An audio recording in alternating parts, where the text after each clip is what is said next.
the Florida Writer Podcast, a discussion about writing and other things. Hello, and welcome to another edition of the Florida Writer Podcast with your host, Alison Nissen. And today I am lucky enough to be with Tamian Wood. Tamian, can you give me a 60-second elevator pitch about who you are and what you create? All right. I'm Tamian Wood, and I always like to say that's like Tammy, but weirder. So I'm a book designer, and I do both covers and interiors. And I like to say that I create beautiful pictures for a living. That's like really cool because, you know, you really do judge a book by its cover. Absolutely. How'd you get into designing book covers? Well, actually, previously I was a bookkeeper and trying to figure out what I wanted to be when I grew up. And eventually I found a book design, and I just felt like I needed to do something more creative with my life. And so here we are. What's the first thing somebody does when they say, oh my gosh, I need someone to create a design for my book cover? What do you do? How does that start? Well, hopefully they've thought about it ahead of time, because that's kind of important too. It's your most important marketing tool. And so if you're going, especially for nonfiction, if you're going to use it as a marketing piece, you want to have it early enough, that you can start, pre-sales and all that kind of stuff. But then you eventually just start looking for a book designer, and hopefully you'll find me. Well, I have looked at some of your book covers and they are beautiful. So I will give you that plug 100%. Are there certain rules that people need to pay attention to when they're thinking about a book design? They're not exactly rules, but maybe unwritten rules. And that is that it needs to be genre specific. Like, for instance, if you're writing a book that's like an action thriller, it's probably going to have somebody running on the cover. Or if it's a murder mystery type thing, generally there's blood or a murder weapon or, kind of dark features. Obviously, sci-fi, you would have planets and spaceships and that sort of thing. And so it's kind of like the one thing that I always say to authors is your book cover is not for you. It's for your audience. And that's important to keep in mind because they're looking for the types of things that are typical to a particular genre. And I always use this example. If I'm looking on Amazon and I'm looking for curtains, a bunch of curtains are going to come up. And somewhere along the line, there's going to be some curtain rods because it's relevant, but I'm not looking for curtain rods. So I pass right by it. Well, the same thing happens with a book. If it comes up and it's in that genre and it looks different than all the others, you're going to automatically assume that it's mislabeled and pass right by it. So that's kind of the rules, I would say. And then my rules are you need to keep it clean and simple and a clear concept, but something that's intriguing to hint at the story. I like that idea. So we just want to give a hint of the story, and it needs to be genre specific. Right. And there are certain rules for genres. I know that for a fact, particularly when you're writing a novel. What about nonfiction? Actually, it's funny that you should ask that. I had a nonfiction book that I did recently, and it was about banking. And it actually broke that rule because it had a broken fence on the cover. But the interesting thing about it is that the first word on there, giant word, was, banking for blah, blah. I don't remember the rest of the title.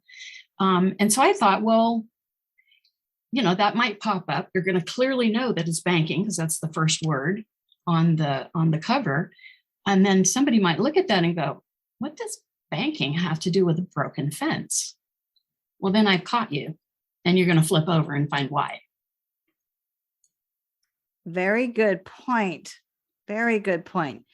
So we look at the outside, we look at the back cover. Do you do that design as well? Yes, I do. Mm-hmm. Is there a specific pattern that people should do for a back cover for their blurb? Should that be a certain size? Should they put on testimonials? Should they have their contact information? What else should be on that back cover? It kind of depends on what it is. With a nonfiction book, I generally see that there'll be like a description of the story, but an enticing description of the story, not a summary, because that's bad. I don't need to read the book anymore if I've read your summary. And then also you might include some blurbs from people who've read it, and assumably they'd say nice things about it. And that's kind of it for a nonfiction book. Fiction book. If you're writing nonfiction, then it's a good idea to have, a little bit about the story again to entice the reader, and then some blurbs, because it's always nice to know other people have read it and recommend it. But then usually there's a like a bio of the author, because you want to let them know what your credentials are, so they know that you're an expert in this particular topic. That's a really good point, because that's what I do, is I tend to look at who the expert is, who's writing this, and if they are valuable or not to what I'm trying to learn. Right. Exactly. Yeah, it makes so much sense.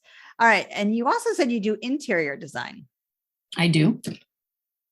And I've tried to do that myself. I know it's very challenging.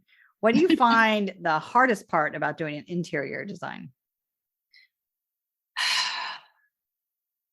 don't know that I find anything hard about it. It's a little tedious. That's why you're the professional. Yeah, it's a little tedious. It's not as creative. I find that challenging because I like to be creative. But yeah, it's just, that's the hardest thing, I guess. It's a little bit tedious. A lot of details. If someone were going to try to design their own interior, what would you recommend for that? Find someone that knows what they're doing. Because otherwise it looks unprofessional. And, as an author, you want to look as professional as possible. So you might not know that, all of your headers are exactly the same size. You might not pay attention to your styles or, the usual things that go into a book, like a title page, a half title page, that kind of thing. And if you don't include all the things that typically go in, it tends to look DIY. And even though there's a lot of DIY stuff out there that could be really fine and perfectly acceptable, just that stigma that it's DIY, it's looked down upon in some circles. It's getting better, but yeah.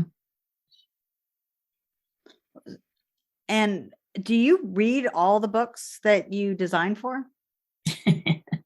Actually, I don't. I really don't have time to, because I'm one of those people that likes to pause on like subtitles because I can't get all the way through them before they're gone. And so actually my husband and I took a test online about reading speed. And apparently I read at a third grade level, not in comprehension, but just speed. So I'd be about 3 years reading just the books I have in my schedule this month. So no, I don't.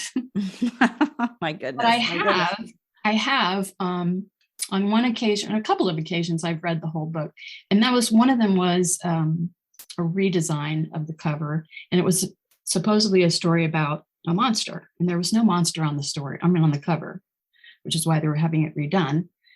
But so I read the book and I kept reading to try and find a description of the monster. Well, it didn't come to the very end. And so fortunately it was a good book and I found the description of the monster, and now the monster's on the cover. Do you have a list of questions that you ask your clients so that you can determine what needs to go on the cover? I do. I have a questionnaire that I send my clients, and it covers things like the genre, obviously, target audience. In the case of fiction, if they want characters on there, character descriptions, and obviously a synopsis is very helpful. Even a summary at that point is okay.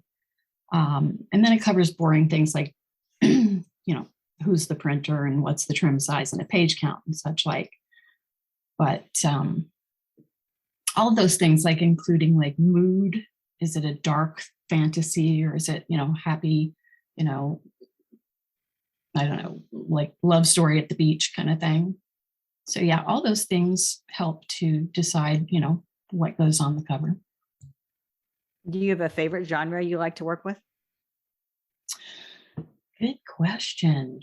No, I have a lot. I have a pretty wide variety of subjects that I work with.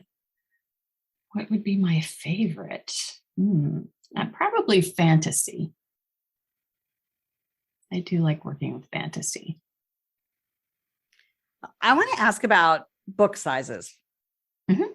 When you go on to, do you typically work with self-published? Or are you working with a design house? I work with both. I have several publishers that I work with, and also a lot of independent authors and some publishing assist kind of things as well. I know that if you were to go on to Amazon, you could decide on you have multiple choices of the size of book that you would have. Right. And some genres specify or have a preferred size, but a lot of them don't. If you go to the bookstore, they're all over the place. Some are tall, some are small, some are fat, some are thin. And, they seem to be a little chaotic in that manner, as opposed to, I don't know, I feel like when I was growing up, all the books were about the same size, right? Like, particularly paperback. They were all the same size. Yes. Yes. But now there's so many different choices. How do people decide what size book they should have? Well, what I tell my clients is that it should be based on kind of like your word count. If you have a very small word count, you're going to want to have a smaller size book. This doesn't always equate to nonfiction. This is usually fiction. It's best to match what you're remembering from your childhood, I guess. I was a childhood reader too, because that is the size that is most like what the traditional publishing houses are putting out. And again, you want to look most like them. And the secondary reason for that is that the smaller the trim size, the thicker the spine. And there is a perceived value in a thicker book. What does that mean? Smaller the trim size, the thicker the book. Okay, so if your trim size is, let's say, 6x9, you're going to fit a lot more words on each page. So that means less pages. And if your size is 5x8, it's now a smaller size. So there's less words on each page, and that means more pages. So that makes your spine thicker. And what about font size? That also plays into it. But again, you're wanting to match most closely what the traditional publishers do. And they are generally putting out a book that is somewhere between a 10-point and a 12-point size, where the 12-point size tends to be more for young readers and older people, with eyesight issues. So you kind of want to stay between 10 and 11.5 is the largest I've gone. Yeah, I've seen some books where it almost looks like the letter spacing is even wider as well. I'm assuming they're just trying to draw it out a little longer and make their book seem thicker than it is. Yeah, that is one sneaky little way to make it longer. But it's kind of an obvious sneaky little way, so you kind of don't want to do that. Yes. Well, I'm a professor, and back in the day, now it's you just do word count on your computer and you can figure it out. But people would submit their hard typed paper. They'd submit the paper form, and it was so easy for me to tell when they would cheat with their word count, because they would either leave stuff out, or they'd put in a weird return. They'd manipulate the way the text looks. And I think I got really good at judging what the content should look like. Mm-hmm. So I feel like I would catch all that stuff faster than maybe other people might. Mm-hmm. Cheaters. Yeah, cheaters, exactly. I used to get kind of be like, yeah, no, not enough words on your page. Sorry. And how about paper quality, paper design, the types of paper you can use? Aren't there different varieties for that too? There are, with your regular offset printing, you can have any kind of page you want. With the print on demand houses, you usually have only a choice between white and cream. And I can't remember which one is which, but there is a difference in the thickness of the paper. One is a little bit thicker than the other, so it affects the spine width. But I generally choose the color of the paper based on the cover. If the cover tends to be more in a cooler tone, I'll use a white page. And if it tends to be in a warmer tone, I'll use a cream page because it just matches better. It sounds like you have a lot of fun with your designing. I love my job. I really do. I can hear that. I can hear that. Have you worked with any big names? People always ask me that. It's so funny. I have a sci-fi series that's on my website, and whenever anybody looks at it, they go, "Oh my goodness, it's William Dafoe."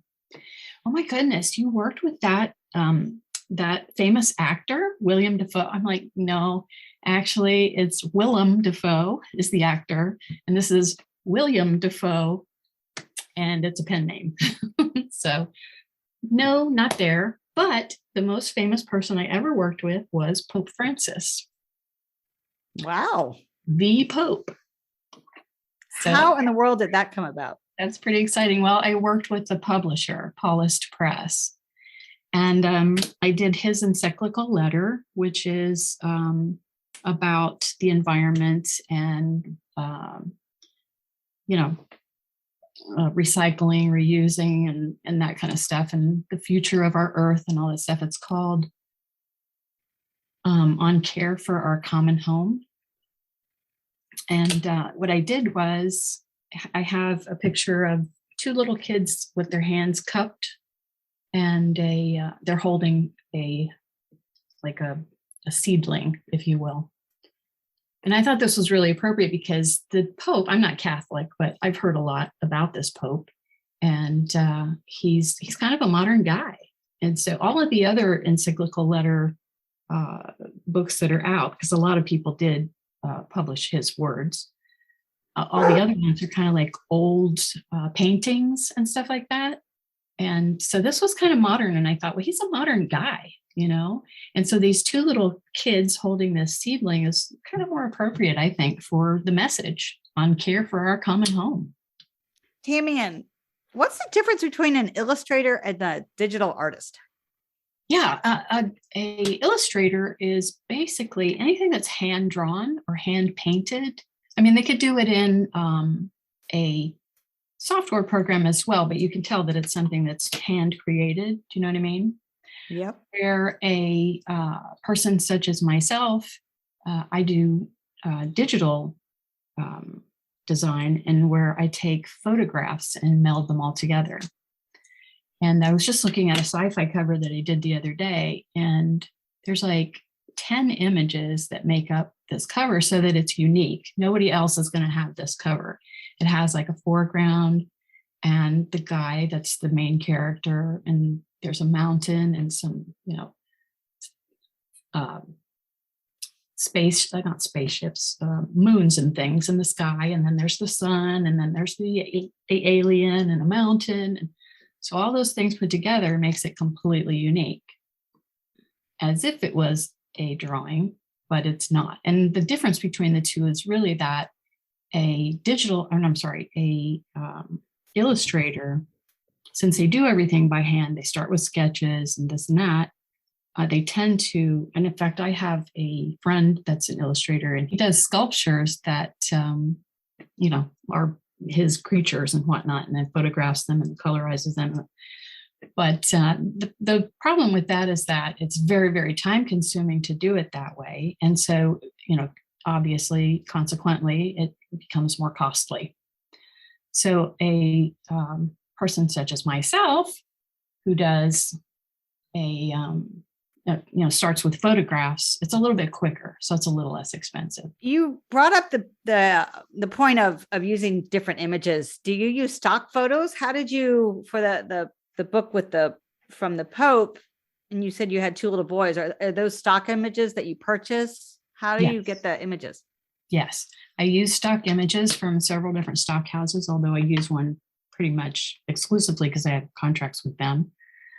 And you can find images for just about everything. They're quite prolific as far as their subject matter. But, sometimes it's impossible. Like, for example, children's books. There's no way you're going to find illustrations for children's books. Those have to be illustrated. So what are some of the biggest mistakes that people make when they're trying to create their own cover?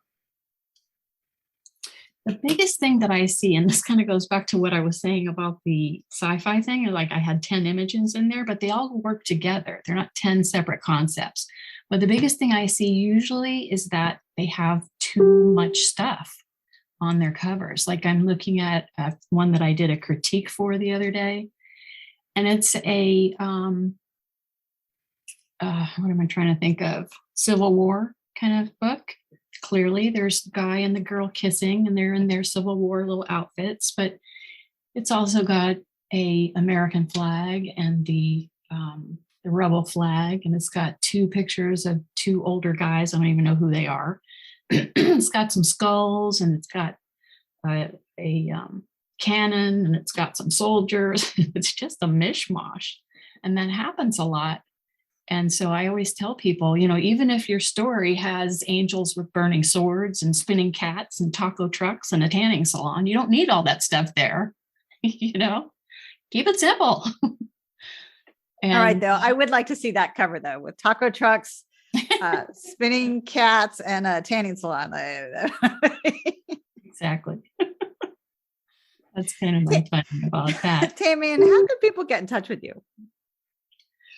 Well, you didn't let me finish the second thing that I mostly see, and that's fonts. The biggest mistake that DIY people make is fonts. That's the hardest thing to learn about design, is choosing the right fonts. And generally, I will see that they're all centered, they're all the same size, and they're usually system fonts, and they usually make them all white or all black or one of the primary colors, red, yellow, or blue. And so, please, there's other colors out there. And I always say, like, fonts have feelings. And if you don't feel the font, find a designer. Does that make sense? That makes a lot of sense. That makes so much sense, actually. I agree with you that colors are very important, but I believe in color. Well, I also believe in simplicity. So I do like what you're saying. Mm-hmm. Tamian, how can people get in touch with you? Well, the best way is through my website, and that is beyonddesignbooks.com. And they can also be reached by email, and that's Tamian@beyonddesignbooks.com. But you can find that on my website if you can't remember that. And the best way is Beyond Design Books. Yeah, I tend not to answer the phone. They can leave a message and then I'll get back to them. The way of the world, right? We have way too many people calling about our car warranties. Exactly. So. Well, are you ready to switch to our rapid fire questions? Oh, I'm cringing already. Oh, this is going to be easy. Do you have a go-to restaurant? A go-to restaurant, seafood all the way. Oh, wow. I love seafood. Yes. Well, I should clarify that. I love shellfish. And I'm trying to like seafood. I like it all. Do you have a happy place? Yes. It goes right along with that answer. I'm at the beach. Of course. That's where all the seafood is. Exactly. Are you talking this like the further south where it's nice and warm, or do you like the main beaches where you can get really fresh lobster? Everything. And last question. And really fresh lobster is when I go lobstering. I do. Do you have a favorite season? A favorite season? Bonfire season. That'd be the fall?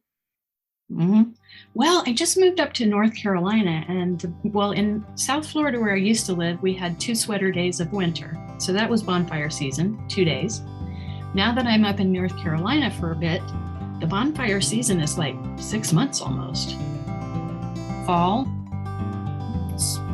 parts of winter, and then spring. Yes. It is a lot of fun to sit outside with the fire. Yeah. And enjoy a sunset. Exactly. Well, Tamian Wood, thank you so much for stopping by. Well, thank you. I appreciate you letting me talk about what I do. Like I said, I love my job, and I like to think it shows. Well, everyone will have to go check out your book covers because they are beautiful. Thank you. You all have been listening to another edition of the Florida Writer Podcast with your host, Alison Nissen. Alison out. Woo! We're all done. Thank you so much. Tamian Wood has been creating book covers that sell for over 25 years. Her cover design clients include several publishing houses and a growing number of independent authors. As a digital artist, she specializes in melding art, photography, and special effects together to create a unique custom cover for each project. She also creates beautiful interior design layouts and formatting for her cover design clients. For more information about Tamian, visit her website at beyonddesignbooks.com. For more information about the Florida Writers Association, visit us at floridawriters.org. Until next time.